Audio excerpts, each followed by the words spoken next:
In this video, we're going to create an expert advisor that applies a trailing stop for sold positions using Bollinger Bands.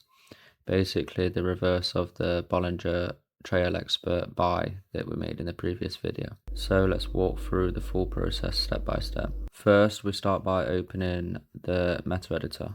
We do this by clicking the IDE icon. Now click New, choose Expert Advisor from template. It's usually already clicked by default, and then continue. Next, we need to give the file a name. I'm going to call mine Bollinger Trail Expert Cell, but you can use any name you prefer. Once you've done that, we click Next, Next, and then Finish. Once the template loads, remove everything above the onTick function, and we also can delete the 2 comment lines at the bottom.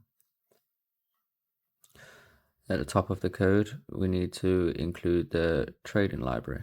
This gives us access to simplified trading functions. Now we create an instance of the ctrade class. Inside the onTick function, we declare a static variable to store the last stop level used for trailing. Next, we need to calculate the ask and bid prices. We use digits to ensure the prices are formatted correctly depending on the instrument that we're trading. Some instruments can have 3 or 5 digits.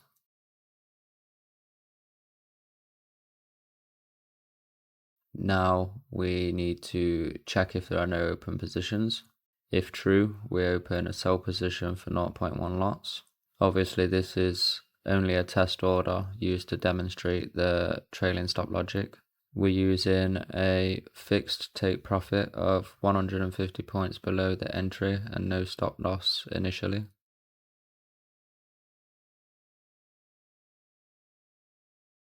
Now let's define the Bollinger Bands. First we need to create the arrays.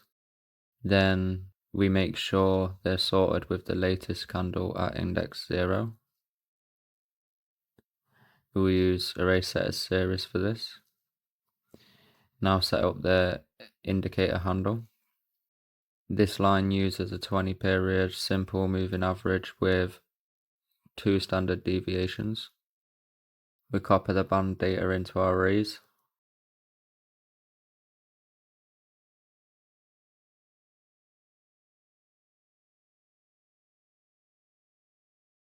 Now extract the most recent values.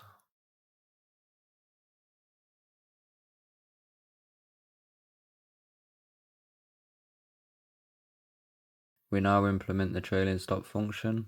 We check if the last upper band is above the ask price and below the last stored stop level. If that is true, then we call our custom function check Bollinger sell trailing stop. Then we update the stop tracking variable. So for the check Bollinger sell trailing stop function, we've not actually created that yet, so we need to create that now.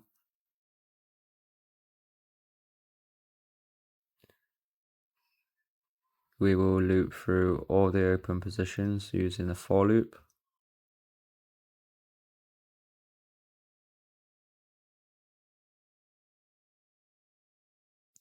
Inside of the loop, we check if the position belongs to the current chart symbol.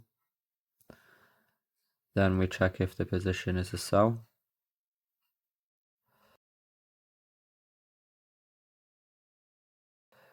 Next, we need to get the position ticket.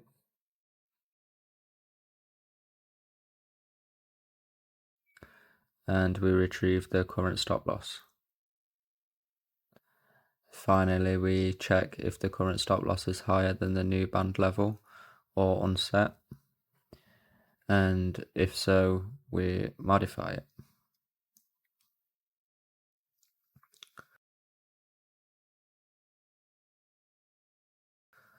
That's it for the code. So now we click compile.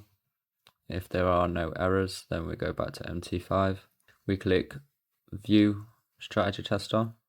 Select the file that we've just made.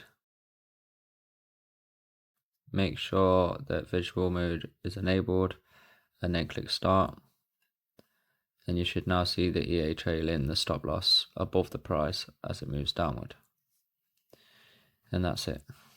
Thank you for watching, and I'll see you in the next one.